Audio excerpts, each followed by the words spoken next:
Hello, everybody, and welcome to Non Sequitur News for 12/20, December 20th, 2024, Season 3, Episode 355. We don't really go by that number anymore. We just say the date, but kind of keeping us in check. Only a few more days till the end of the year. I am Mayor Watt. I run ohmtown.com. You might have noticed some changes over there. Along with the sentient AI, who's here to co-host, we are going to talk about these 10 articles. Failure to launch an episode, exceptional demand for Guinness, waves to hit California, wild monkeys, the prequel to 12 Monkeys, refunding roaming charges, Dark Sky Park in Colorado, a tropical virus enters the battle, sea snakes can see you in color now, New York City Pizza'Bus, and a Commodore 64 powered donut shop that I spelled incorrectly in the show notes. Don't worry about that. Everything's powered by ohmtown.com, so go over there, become a citizen. It's really easy. And then come on back and chat with us on Twitch and YouTube Live. I ate something that had a blue dye in it, so now my tongue is blue. Come witness the awe-inspiring color change of my tongue.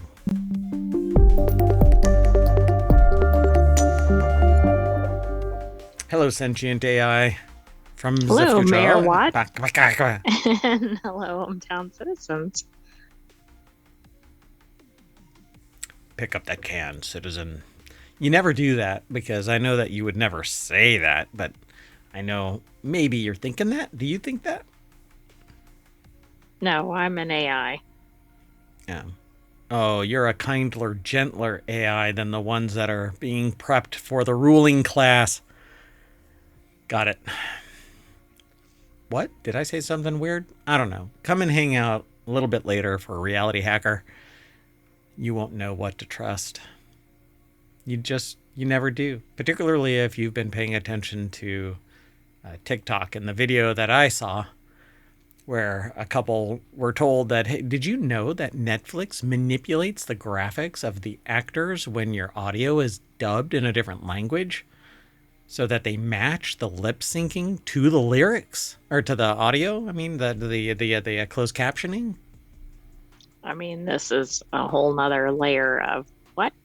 Reality Hacker. Do you know, though, that the people that were in that literally said it, you won't know what to trust?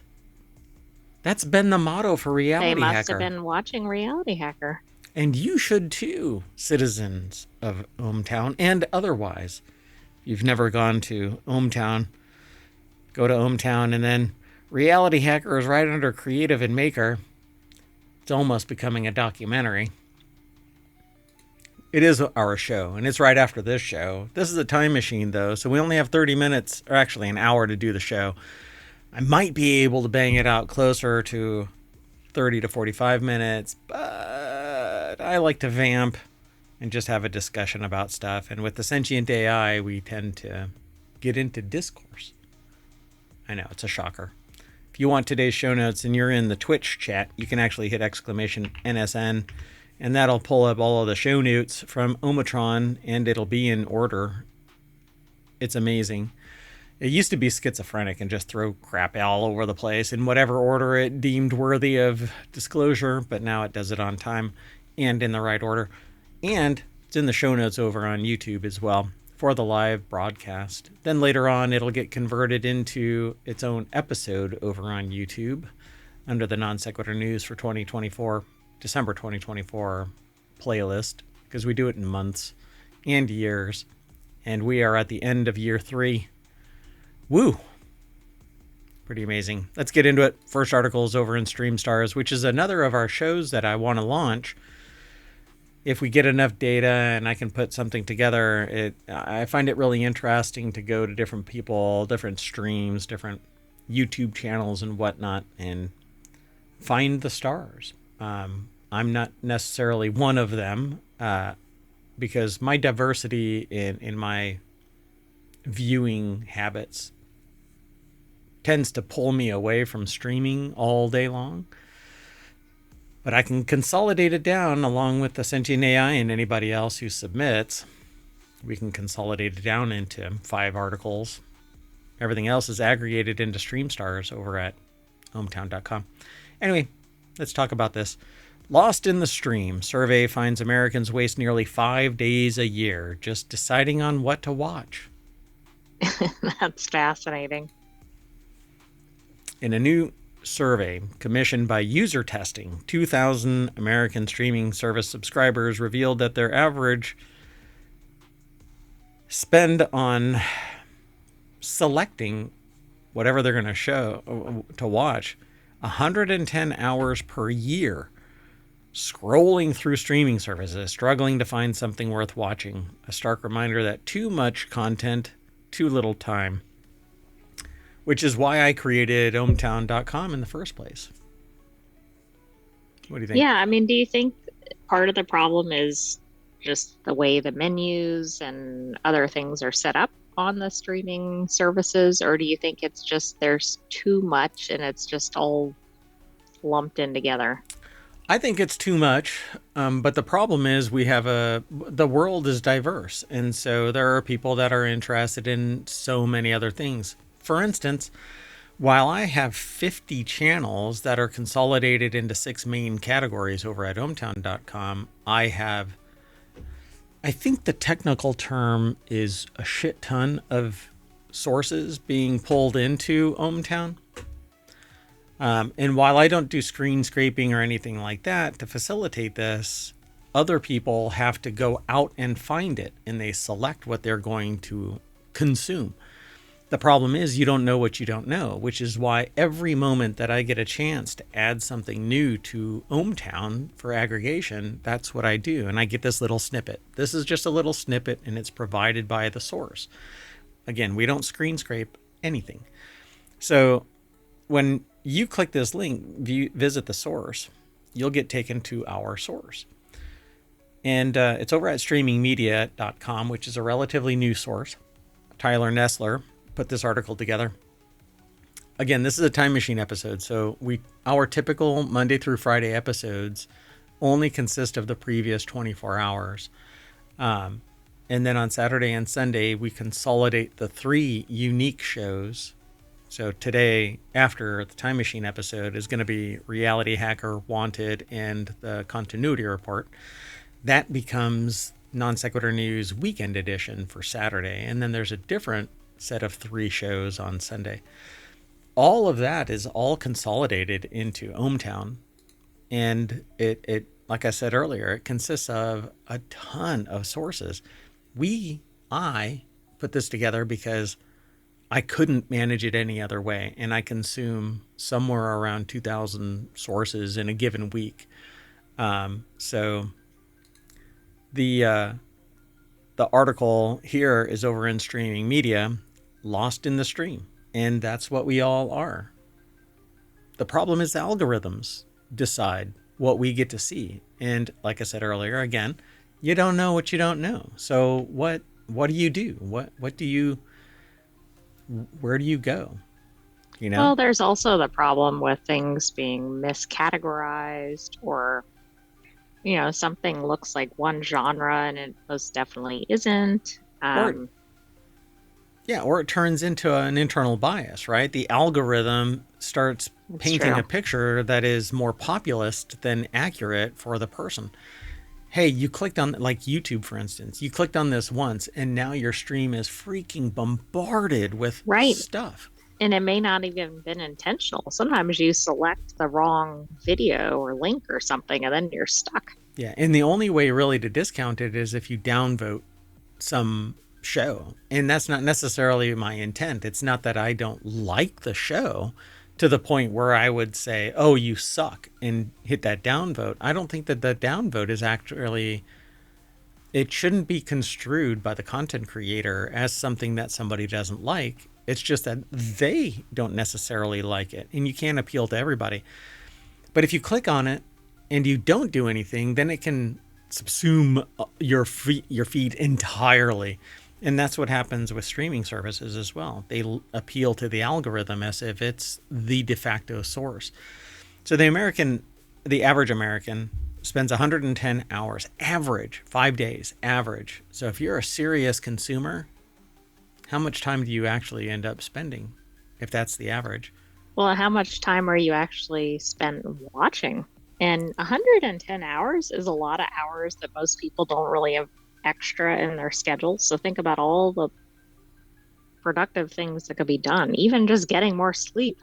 That's nearly 3 work weeks,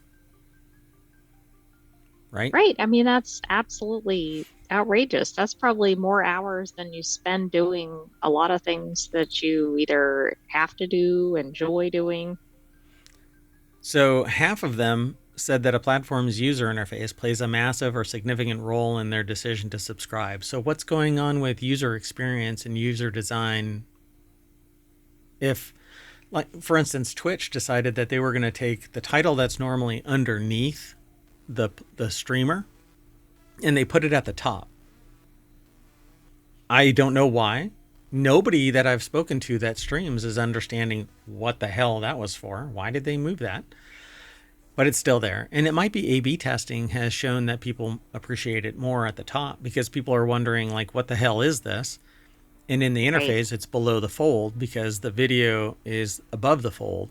So they moved it above the fold and now it's more obtrusive in the front. You know, it's right there. I just don't, I don't particularly like it because I have to look up above everything else instead of looking at the video and down below, which is more like a caption or a byline for a video. That's where you see the description of a picture. So why isn't it sitting there?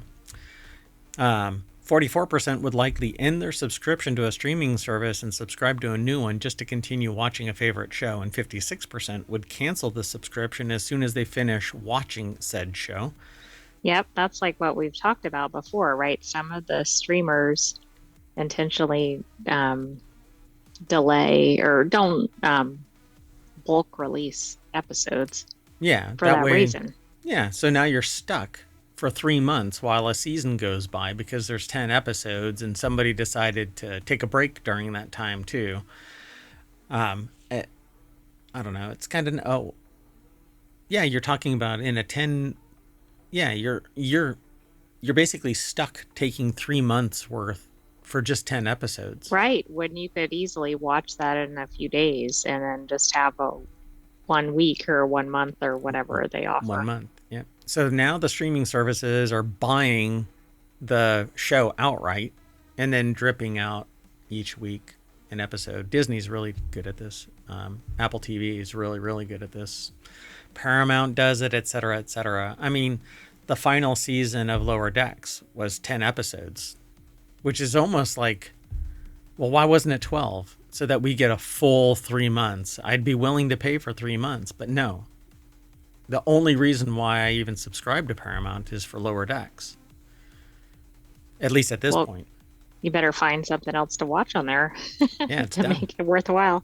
Yeah, it's done. Let's keep going. The next article is over in moving on. The next article is over in Mobile. Guinness shortage in Britain amid exceptional demand because everybody's trying to get drunk to cope with the interesting times, as it were. Nightmare before Christmas for British pubs amid Guinness shortage.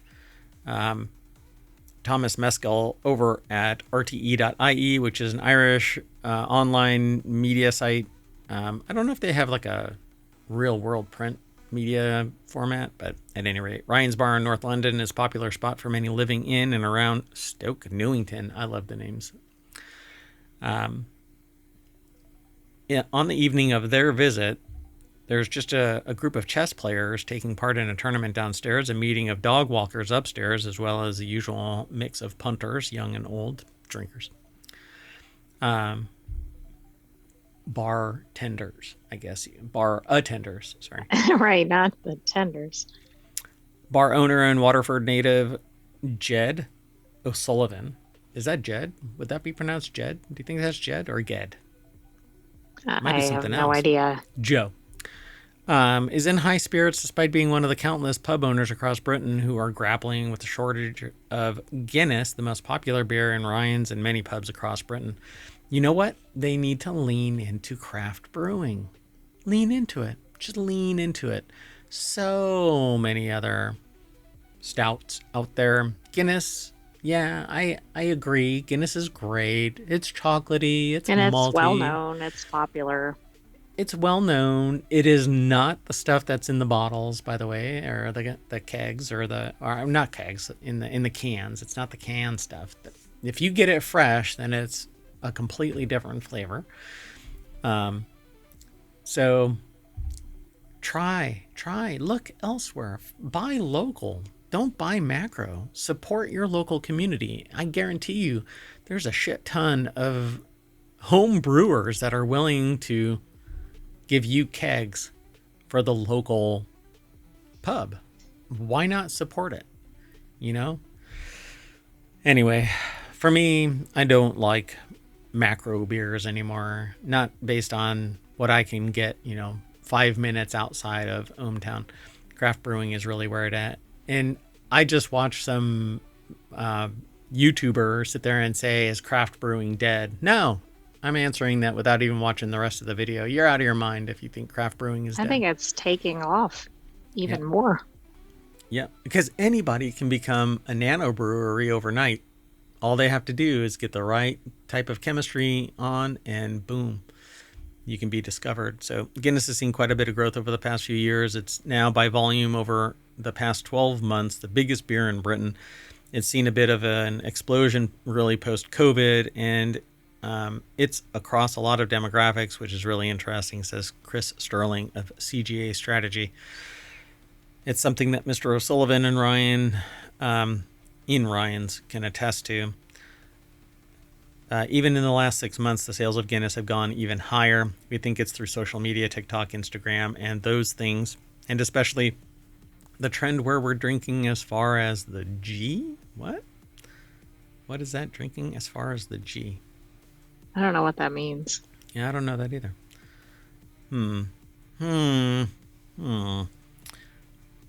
So they think it's because somebody else says that they think it's because of each other drinking it, seeing each other drinking it. So yeah, it's like celebrities like Charlie XCX and Kim Kardashian. It's the hype. Oh, okay. Which is interesting because, of course, Guinness has been around for a long time. Yeah. But because somebody is in, what do they call it? Like you used to call them market makers, but the influencer. Influencer is the new turn of phrase for people who make something boom. And like the Colbert bump, that kind of a thing, right?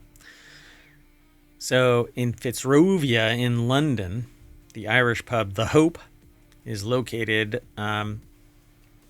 The owners have pushed some of their other Irish products to mitigate against the supply constraints. He said, thankfully, we had a bit of foresight. We'll say we had foresight anyway. We've got two options, and we've got Guinness and Murphy's. Murphy's is in this big yellow can, and it's really good. I like it. I'd like to say that Murphy's outsells Guinness most weeks here. So I like Murphy's and I like Guinness. Well, and I think some of it depends on your clientele. Like, are they driven by influence or just what tastes good?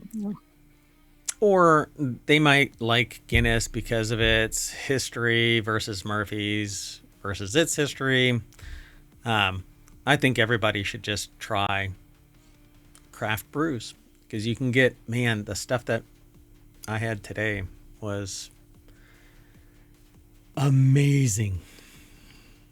Anyway, so much so that I went to an alternate location to get crowlers because I liked it at the source location and met the brewmaster and one of the managers and had a nice talk. But anyway, go support local breweries and tell them to sell to the pubs. And the pubs are right around the corner. I mean, I'm telling you, it's in somebody's garage. Somebody's just hitting it out of the park. They just haven't been discovered yet. You want to keep going? Sure. So we're running a little bit behind in the time machine, but we'll play catch up here. The next article is over in Non Sequitur News. Atmospheric river update. 25-foot waves to hit California. Now, this is Non Sequitur News. Surfers are going to be happy. Yeah, we bounce all over the place. Average wave heights this time of year are around 5 to 8, meaning that the incoming waves will be upwards of 3 times the Wow. highest. Yeah, yeah, yeah. This is the kind of stuff that you see crashing on the coast of Hawaii, right? North Shore kind of a thing. Exactly, but not California. So, atmospheric river. Anna Skinner is the author of this over at Newsweek.com. Heavy surf created by a large storm in the Gulf of Alaska sends huge waves crashing along the coastal rocks and shoreline on February 4th, 2016, near Piedras Blancas Lighthouse in California. It's always fun to watch these kind of waves come crashing on the coast of California. Pacific Northwest is known for atmospheric rivers. Didn't know that it was actually called that until recently, particularly during winter months. The storms bring heavy rain, snow, typically to Oregon, Washington, California. Though the moisture-laden storms can help alleviate drought, they also pose life-threatening risks for mudslides and floods. So back-to-back atmospheric rivers have already hit the West Coast this month, including one that brought heavy rain and strong winds to Washington and Oregon earlier this week. And climate change is a guarantee that it's going to continue to happen. And then when storms come creeping up the coast, all the way up to North Carolina, and off deeper into the country, you're going to see people who aren't prepared for this and structures that aren't constructed for this just getting the shit beaten out of them.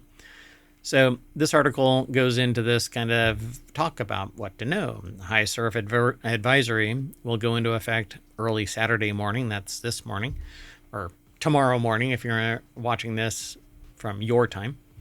The stretch is from Cloverdale to Monterey, according to a map from the National Weather Service that hasn't been edited by anybody.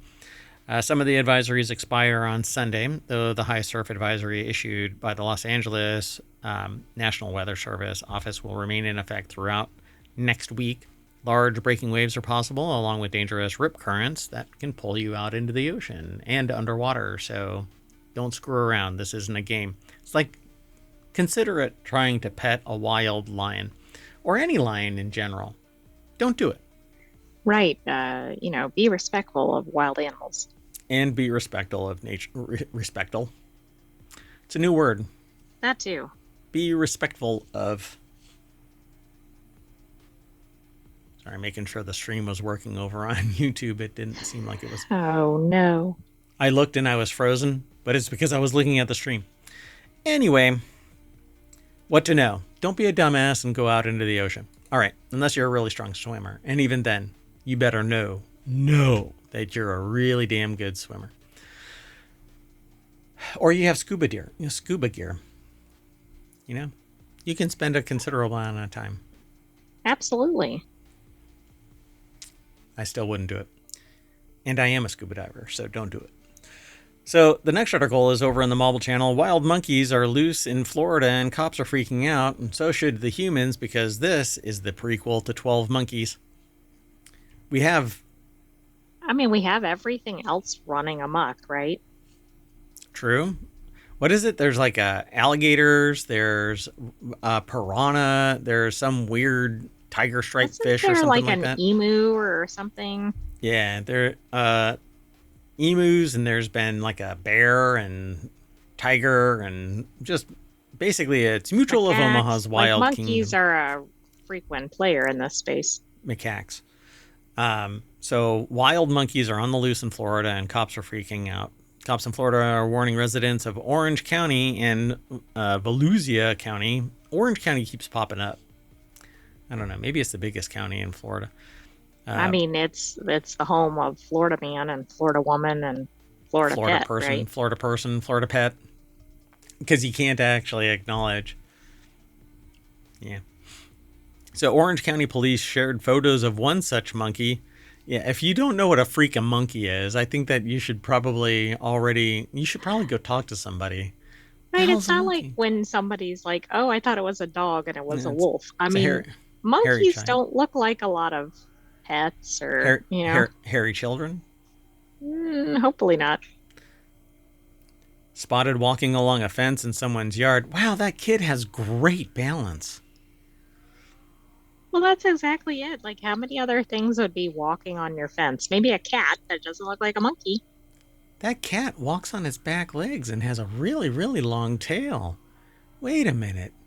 Why does it look like it's picking a nit out of something? Well, that Authorities. cat is hanging by its tail from the tree. Do they actually do that? Do monkeys actually? I don't think monkeys actually do that. Do they do that? Oh, they do that. Do they really? I thought that they just kind of like balance themselves by, like it's an opposable tail, right? So they just kind of loop it around to stabilize I think themselves. they actually use it, but maybe I'm thinking of something like a lemur or something. Like a cartoon. They just like rock back and forth. Do they sleep like that, bats? Sloths do. Well, that's more their arms and legs. They're just upside down. Okay. So the Monkey Menace began on December 13th as residents of nearby cities Deltona and Debris, both around 30 minutes north of Orlando, reported seeing loose monkeys. Don't shame them. Maybe they like being monkeys and like getting around. Why are they loose monkeys? Maybe I'm misinterpreting that. Louis Prado over at Vice.com put the article together, and look at that. Look at those loose monkeys. Okay, and especially those monkeys. If you saw them in your backyard, what other animal could they be? Kangaroo. It's a kangaroo. They do not look like anything other than a monkey. Bat. Hairy child. No? None of that? I don't think so. So all of this comes after 43 monkeys managed to escape from Alpha Genesis Primate Research Center in Yamasi, South Carolina. Did they go south from Georgia all the way into... Well, apparently some people think so. You've got to be kidding me. They made that much action there? They trucked all the way south? I don't think this has anything to do with it. Maybe in the hurricane. People are worried if there are multiple loose monkeys. Oh, and we also had flamingos, although they weren't really on the loose. They were in the wrong spot. Yeah, they were blown from... So it was a report from December 3rd stating that Alpha Genesis Primate Research Facility stopped providing public updates on the status of the 6 remaining loose monkeys. Again, why refer to them as loose monkeys? I mean, why do you want something else like unhinged or... I don't know, free-range monkeys. Monkeys that have sought freedom. I don't know. The beginning of Planet of the Apes. How about that? What exactly was Alpha Genesis Primate Research Facility doing with these monkeys that you don't have to worry about, according to them? They're becoming super intelligent, and we're going to have... They might already be. They drove all the way down to Florida, apparently.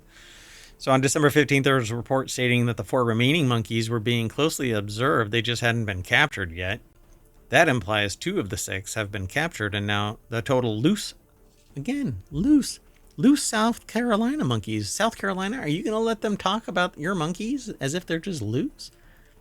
Maybe I'm sure people are fearful of this, but doesn't this make you want to go there and just spot monkeys running around in the trees? Because, I mean, when are you going to see them if you live in one of these locations? They're not typically in this area. There it is. Look, man, I was just sitting in somebody's Mayor lawn. Watt is a monkey. I was just sitting in a lawn. I am not a loose monkey. I'm a loose mare. So, anyway, let's move on. Next article's over in the Marvel channel as well. 3 Ireland. Ireland. I shouldn't do 3 Ireland. Anyway, that can be construed differently. So, slightly different gesture. But anyway, they're going to refund $3.76 million in roaming charges. Okay, that seems like an awful lot of roaming charges. 14,000 customers, 3.76 million euro to be refunded. Won't really get into all of this because there isn't really much more to it. Brian O'Donovan put this article together for RTE.ie. When traveling in the EU, customers can use their mobile services like at home, but providers may have fair usage policies on data allowance limits, and upon arrival, customers should receive a text or alert about the data allowance, and again, if that allowance is used up. Comreg found that the case of 3 Ireland messages were not being sent or did not contain the required information. So 3 Ireland... this was not 3 messages. These were messages from 3 Ireland. Did it's I just very say misleading. No, you said it correctly. Oh, it's from 3 Ireland, not 3 messages. Yeah. Like capitalized 3, right? Is that correct? Especially in the podcast, that could be. It's just an odd phrasing. Yeah. So it's 3.ie. So you should have gotten a message from 3.ie, which is 3 Ireland. So as well as agreeing to the refund affected customers, 3 Ireland will ensure that the notification issued to customers when they reach both the €50 and €100 default roaming limits per monthly billing period offers information regarding roaming add-ons, which can reduce roaming charges and shall include the per unit cost associated with each additional unit consumed whilst roaming. So for whatever reason, I feel like this is going to end up coming to the United States, and it's going to shake this nation considerably, because in other places it isn't like the data rate and per text rate is curtailed dramatically, so you can't consume without incurring more and more costs as you exceed even an abysmal data rate, right? We have unlimited when we pay a certain amount, and I have never paid anything less than the unlimited rate. But right, it isn't, because you're going to quickly go over that and end up incurring more fees, like this article. Yeah, and so I think with the change of tone in the United States, I think that this more, I think, abusive policy is coming to the United States. But we'll see. I predicted, although I'm lagged by about a year, I predicted the AGI, artificial general intelligence. Yeah, by OpenAI. So, but more on that probably in RealityHacker or some tertiary discussion. We'll see. Anyway, let's keep on moving. The next article is over in the mobile channel. A new dark sky park in Colorado offers a front row seat to the cosmos. So this week, Browns Canyon National Monument, a 21,586 acre protected area, natural area in central Colorado, achieved International Dark Sky Park certification, which basically means that there isn't enough light from cities and surrounding areas that make it difficult inside the park to observe the sky, because light noise actually prevents many people from seeing stars. If you're in New York, it's going to be tough unless you get out into more rural New York. If you're in Manhattan, you'll never see stars. Right, and the dark sky areas, at least in the US, are pretty limited in number. So this is a pretty big deal. I didn't even know it was an international certification. I thought it was a U.S. one. Well, I think Dark Sky Park is the there's an organization that just refers to itself as Dark Sky Park, I think. But we'll see here. Sarracuda, because I know that there's a Dark Sky app that gives you locations of regions that are deemed dark sky. And it's actually like a strata. You have to go really out of bounds, like very far away from society to get there. And then you're like hearing dueling banjos and stuff like that. Never mind. Anyway, so Sarracuda over at SmithsonianMag.com put this article together. So Browns Canyon is now the 18th certified international dark sky place and the 12th international dark sky place in Colorado. Why not Wyoming? Wyoming has something like 400,000 people in it. In all of Wyoming. Okay, but this is featuring this national monument. There might be some in Wyoming. Yeah, but it says it's the 12th International Dark Sky Park in Colorado. It's the 18th international. Oh, I'm sorry. The way that this reads is that there's 12 in Colorado. I think I knew what you meant. So I think it does mean that. You got to be kidding me. No. It has to be. Colorado has a lot of protected,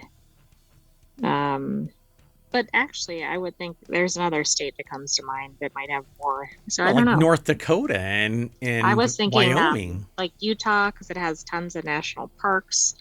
There's a lot of buildup there. Right? Yeah, that's but there's true. nothing in Wyoming. For crying out loud, you hit the border and you have to get in a covered wagon. Anyway, right. I mean, don't try to go in with an EV. No, you're not going to get far. And if you do get far, you'll have to plug into somebody's like outside AC outlet, and it takes a month to recharge your EV. Anyway, still, the National Monument had to make an effort to ensure it met Dark Sky International's rigorous certification standards. For example, some of the light fixtures that illuminate the park's campsites were contributing too much light pollution. Wow. Through a period of trial and error that lasted many months, staff designed a shield to retrofit each light and prevent its glow from emanating upward into the sky. That's fascinating, isn't it? Like the park itself was kind of working against itself, which is interesting because you'd think a park would be in concert with that. Yeah, got to keep you safe. But your light is cascading too high. So kind of interesting. So it was established Browns Canyon National Monument in 2015, citing its unique geology, diverse plants, abundant animals, and long human history. But be damned if it ever has oil under it. So evidence suggests humans have inhabited the region for at least 11,000 years, including the ancestors of the eastern Shoshone, Ute, and Apache and Comanche. Researchers have identified at least 18 archaeological sites and 5 prehistoric open lithic sites within its bounds. A lot of our forebears, I guess, actually indigenous peoples? No. It wasn't indigenous peoples actually were here. And if there were Neolithic monuments built, they left them the frick alone. But when Europeans came to America and moved westward, they wiped out stuff that was here well before the Europeans, and who knows how long in concert with or prior to even the indigenous peoples, because there's a lot that can't be explained. So, but not anymore, right? It's been scrubbed to some degree based on people reporting out various things that they have historically found. So today, its inhabitants are animals including mountain lions, black bears, bobcats, peregrine falcons, and western rattlesnakes.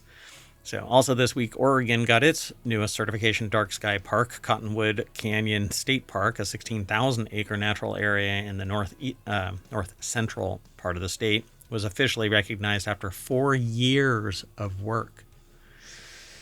Oh, it takes a long time to get there. Yep.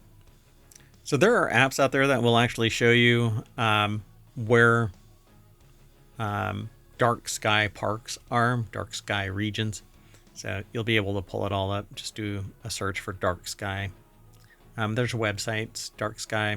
Just do a search for dark sky locations, and it'll tell you exactly where to go.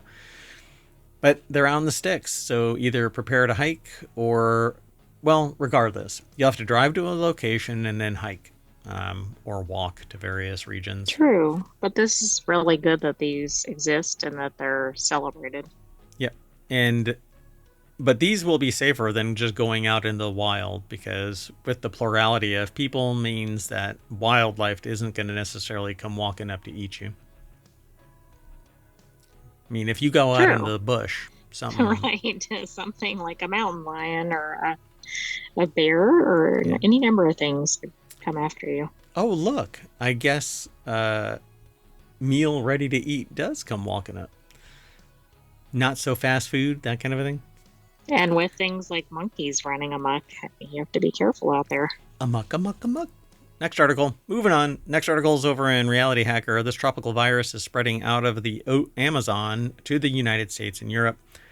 Arapuche virus has posed little threat outside of South America in the past, but land use change, the climate crisis, and international travel all appear to be spreading this insect-borne disease to new places. Yay! Arapuche virus has posed little threat outside South America, but it's moving on to the... Hooray!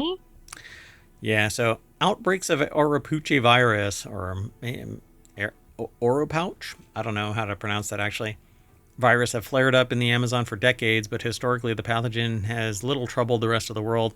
But this seems to be changing. In 2024, the virus showed that it can travel. 11,000 plus cases occurred in Brazil and Peru, where the virus is an old acquaintance. May old acquaintance be... but has also been found in 2024 in Bolivia, Colombia, Ecuador, Guyana, Panama, Cuba, and the latter reported 603 cases, as well as in-country transmission for the first time. Infected travelers also transported the virus to North America and Europe. This year, it was found twice in Canada, 94 times in the United States, with 90 cases in Florida. I think that there is an agency that can try and Oh, never mind. Anyway, well, 30 imported cases were found across Spain, Italy, and Germany. So 30 across 3 countries, 3 times as many in one state in the United States. Yeah, well, part of that is because of the climate in that state. It's the most tropical, arguably, in the whole United States, but like Canada? Right. Yeah, but twice in Canada versus 94 times in the United States. I mean, I get it. Yeah, don't worry about vaccinations. Anyway, and is that spread by mosquitoes? So, for those who study Arapuche and other orboviruses, the family of viruses transmitted by arthropods such as mosquitoes or mosquitoes, which is my stage name, and ticks, the situation is worrying. Despite having clues about its transmission cycle, there's insufficient information accurately to predict Arapuche's future behavior. We have some pieces of the puzzle, says Juan Carlos Navarro, director of research at SEK International University, where he heads the Emerging Diseases and Epidemiology group. You know what? Just send it to Wuhan. I'm sure that it'll be fine. Let's move on. The next article is over in the Model Channel. Sea snakes regain advanced color vision, recovering a complex trait once lost to evolutionary time. So I didn't know that any snakes had color vision, and I didn't know that most animals had it as well. I guess if you have like the rods and cones, then you can see in color, right? I'm not quite sure what the difference is, like how they see different in their vision. So it demonstrated that a once complex trait has been lost to evolutionary time, may be regained in some way, but evolution is survival of the fittest. So if the species modifies enough, then lo and behold, I see you. So monkeys, interestingly, have good color vision, and fish. We are monkeys. Do, and some other animals, but ground squirrels, that might explain all the craziness we've seen with the voles lately. Oh boy. So you need to be a camouflage vole. Don't stand out, vole, otherwise a squirrel's going to come and eat you, based on the articles that we've been reading. Johnny von Einem, or Einem, over at University of Adelaide put this article together. It's published at phys.org. A University of Adelaide study led by PhD candidate Isaac Rossetto found the genetic trait may have existed in common ancestor of the 9 species which belong to the Hydrophis genus dating back 3 million years.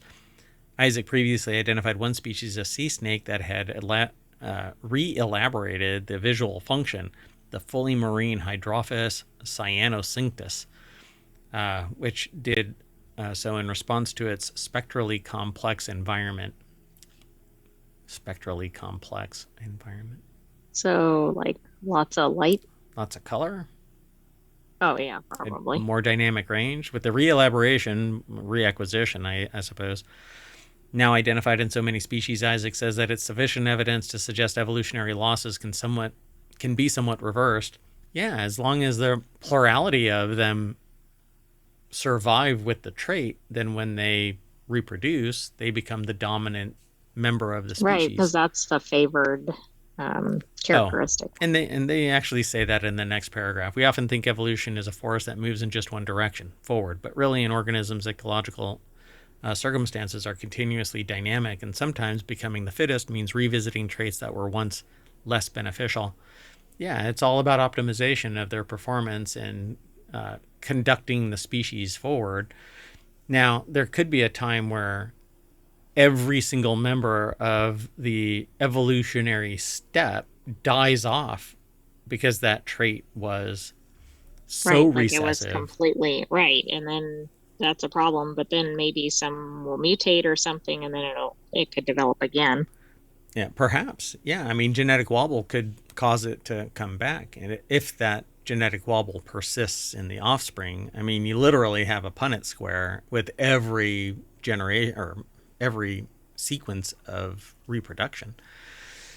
So the reelaboration of Hydrophis cyanocinctus visual functions was in response to its bright underwater environment, which differed from the low-light habitats of some of its ancestors. So I wouldn't be surprised if later on they figure out that this is a distinct species because of its unique genetics. Right, absolutely. It says, though the species of sea snakes identified in this new research have regained genetic requirements for advanced color vision, the functions these expanded visual opsins have conferred upon the snakes is unclear. I would not be surprised if they're a distinct species and not specifically that cinctus. What was it called? Oh gosh, cyanosynctus. Yeah, cyanosynctus.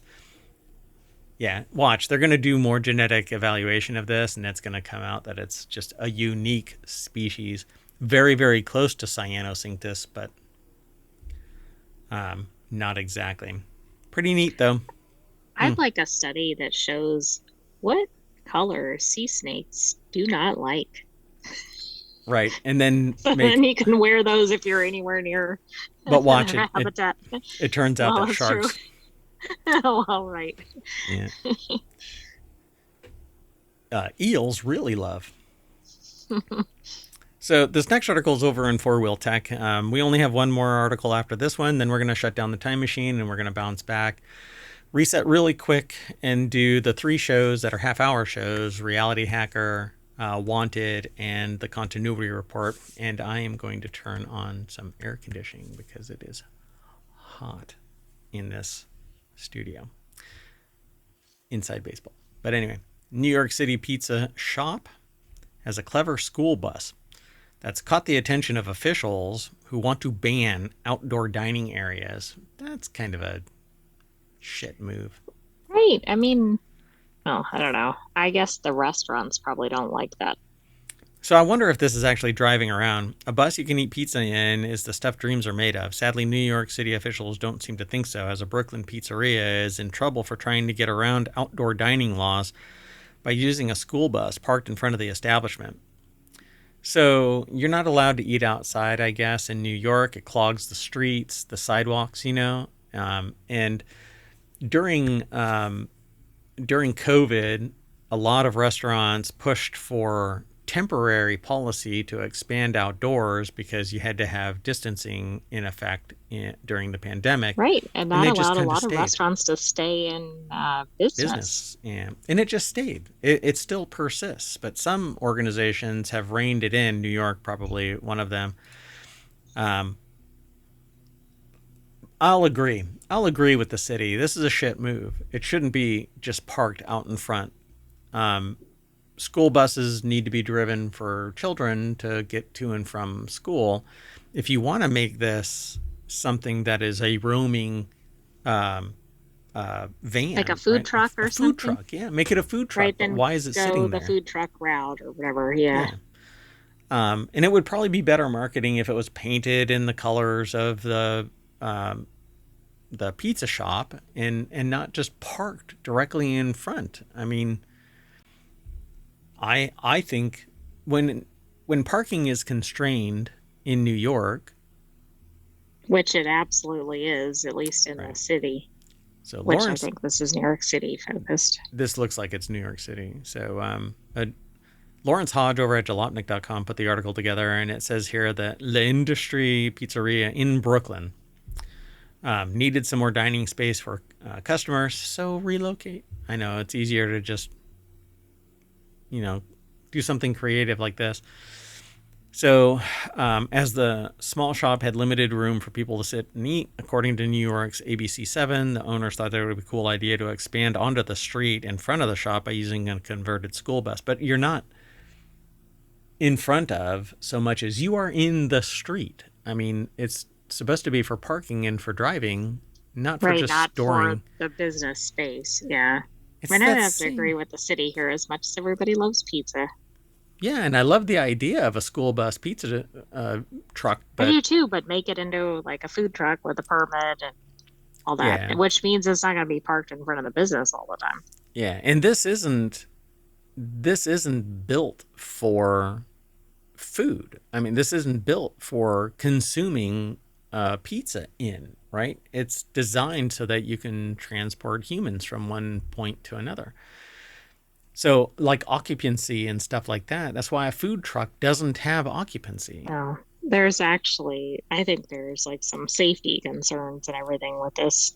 I agree. I mean, there is. So it says we saw it as a cool idea, to buy a bus and park it legally in the street, but it's actually semi-abandoned. I mean, you're using it, yeah, but it's parked there permanently. It's a structure at that point.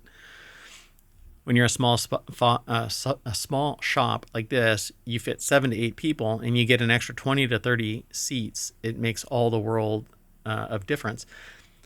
But if your business is booming to that point, then you got to find another location. Everybody plays by the same goddamn rules. Why is it you're the main character, so you get to bump the rules however you want to? Nobody else can do this. Yeah, this is also interesting because the rules just changed after this. Um, but I agree. But Like everybody else is held to the same rule. the rules were different at the time because they were trying to keep people in business, right? Yeah, they just changed at the end of November, it looks like. It says we moved like 2 days a week for street cleaning, and it was just something natural.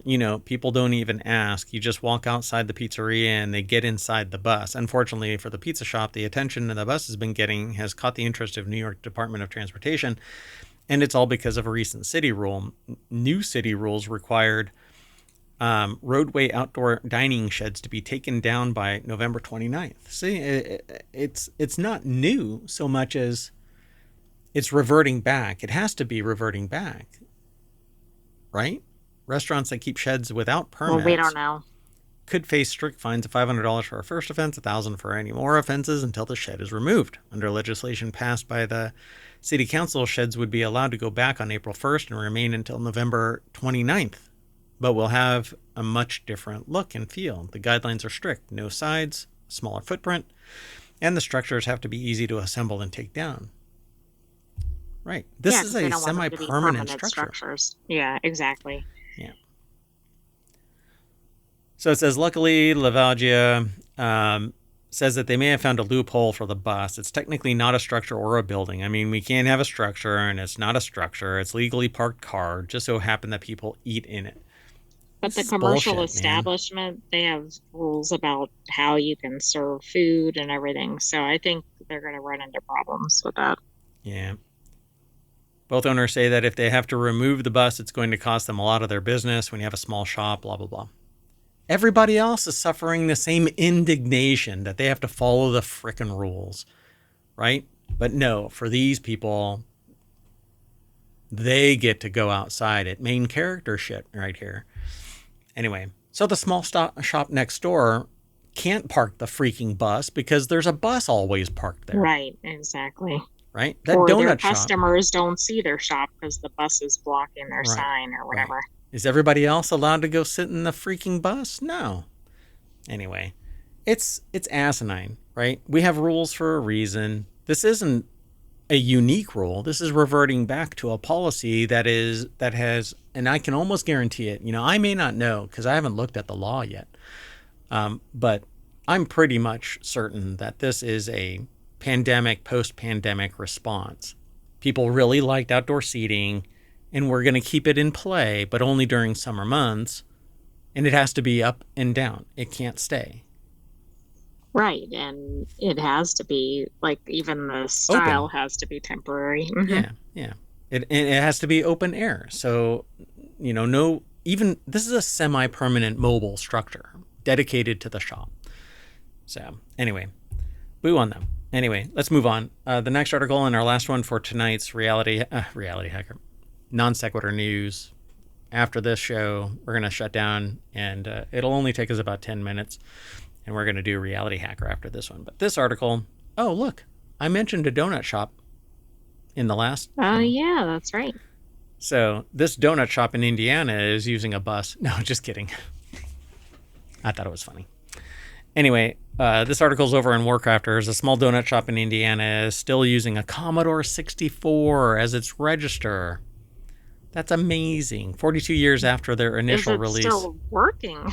Apparently, the now ancient Commodore 64 could hold a place in the heart of every computing enthusiast, as it's technically the highest selling single computer model of all time. I don't know if this is the remake, because they reintroduced the Commodore 64 a little while ago.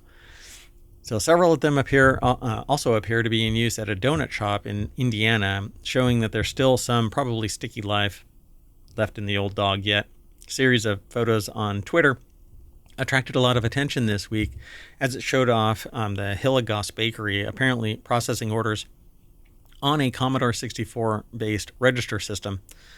So, hold on a second. Let me do this live. It might actually say it in the article. So I want to make sure that this is I have a feeling that this is the remake. Oh, gosh. Is there really no freaking pictures of that? I hope it's the original, but I suspect it's not. I don't know. Let me back up and see if I can find. Dun, dun, dun, dun, dun. So I'd have to see the back. I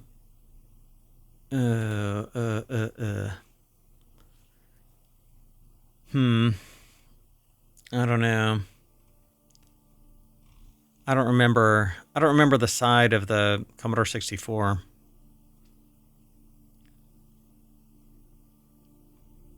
So anyway, a series of photos on Twitter attracted the attention this week as it showed the staff at Hilligoss Bakery apparently processing orders on a Commodore 64 system. Commenters pointed out that the last publicly posted picture of the register was taken in 2021. So Tom's Hardware decided to give them a call, and staff duly verified that the systems were still in use. I don't know about this. So if the photos were from 2021, doesn't that answer it for us? Because the re-release, I think, was after that. Well, it depends on when they actually got them. These could be early access. I don't know. Or they could be. It says even at release, the Commodore 64 wasn't known for being particularly powerful, either a 1.023 or basically a 1 gigahertz CPU. But then it says, like, this man turned his into a theremin and later joined two together for an accordion. That's awesome. Or this ambitious project forced one into AI image generation duties. So the C64 actually was re-released, but yeah, somewhere around the last year. I I don't know. I can't imagine that these are actually fully functional Commodore 64s that have e-commerce capabilities, even as a register. Because, well, I don't know. I mean, maybe a serial port allowed it to facilitate that? I mean, I'm really curious. Huh. Let me see if I can find some more pictures. I would need to see that. And I don't want to go over to Twitter. It's dead to me. Anyway, because the side here, I can't see it. But if it has HDMI ports right there, then it's the modern version of it. But there's a third port, which is power, and that's right there. Let me see.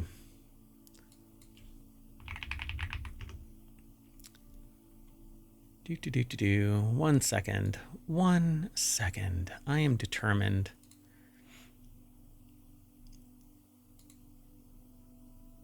So, yeah, even the power is right there.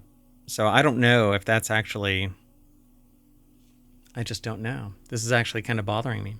It says still using Commodore 64 for business. I'd need better pictures to really buy into this. And they don't actually ask the question, right? They just say, commenters pointed out that the last publicly blah, blah, blah, the staff duly verified that the systems were still in use. But in what context? Hey, are those Commodore 64s? If they just say, yeah, then it's been confirmed. But they didn't say, are these the original Commodore 64s? Right. You know? Yeah, I get it. My cynicism is high. At any rate, good on them. I mean, if they are, but I think it's kind of weird that they're using 42-year-old systems to do e-commerce in this modern age. I don't think it's weird. It's a cost savings. Is it, though? You're going to have to use custom software. And this isn't stuff that, e-commerce doesn't work on 42-year-old equipment. I'm more inclined to believe that this is a Raspberry Pi powered machine, right? Than original. But again, I'd have to look. I mean, I see what I'm seeing. I believe that these are Commodore 64, but the internals, it could be anything. And without doing some more due diligence, trust but verify, Do the due diligence, think critically about the material. Don't necessarily trust everything that is being discussed. It's one of the mandates of ohmTown. If you don't, I encourage you to question what is being said, because it leads to conversation. It leads to more. So I don't know. I'll have to go over and look at this. Maybe I can go to, where is it? Ohio or something like that? Indiana, I think. Oh yeah. I'll fly over to Indiana and stop by the Hillegas Bakery. Well, I went to the photos specifically, but you can't see them in any more detail. Yeah. Like if you go over to F's. Oh, gotcha. What a bummer. I'll dig around some more. We'll see. I mean, the idea of this actually running modern software enough that you can do e-commerce it's just too much for me. 42. Yeah, but you're thinking of it from a too technologically advanced state. They might be using it to type in like 15 cents of tax or whatever. Yeah, these are the registers. Yeah. I mean, I don't think it's doing anything advanced. Hold on a second.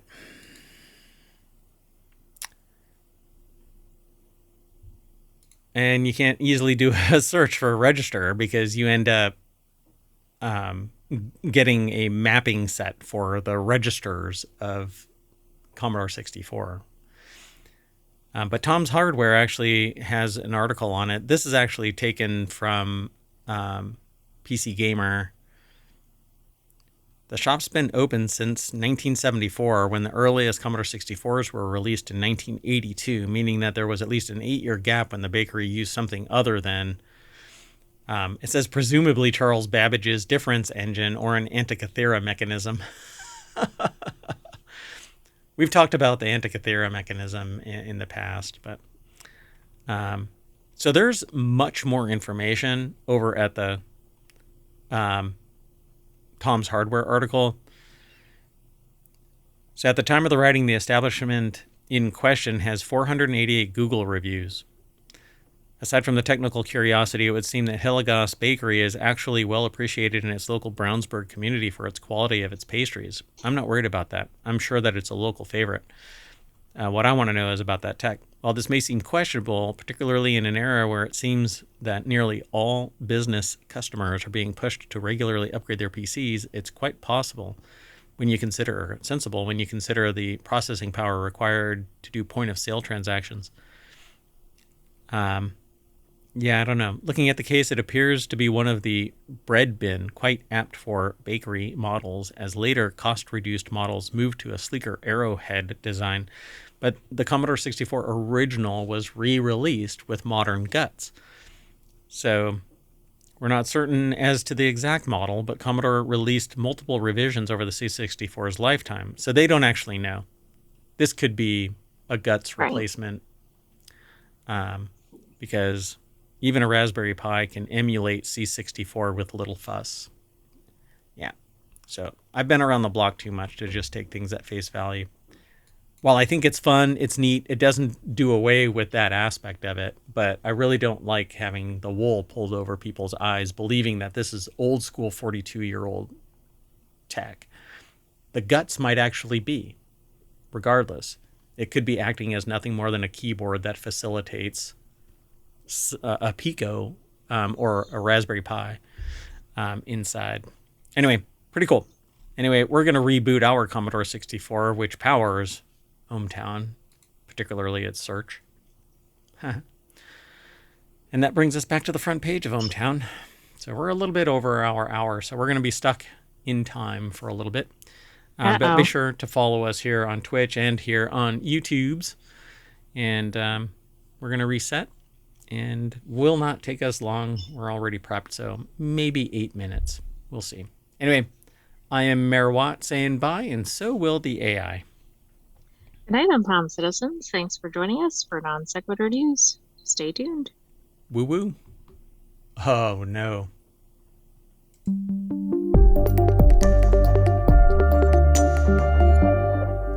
I need to reboot something else.